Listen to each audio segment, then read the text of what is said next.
सगळ्या पत्रकार बांधवांचे मी मनापासून या ठिकाणी स्वागत करतो। कारण या पत्रकारांच्या माध्यमातून मला गेल्या 3-4 दिवसापासून भाद्रपद महिना आल्याची जाणीव झालेली आहे।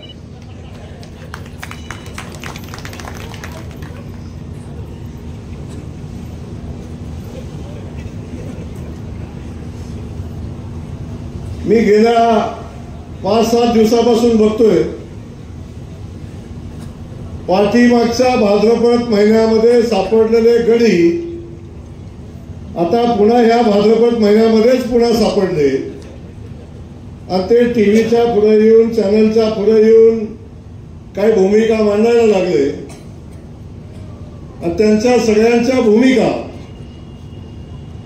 किमान त्यांना भूमिका आहेत हे तरी किमान पत्रकार बांधवांच्या माध्यमातून आम्हाला समजते।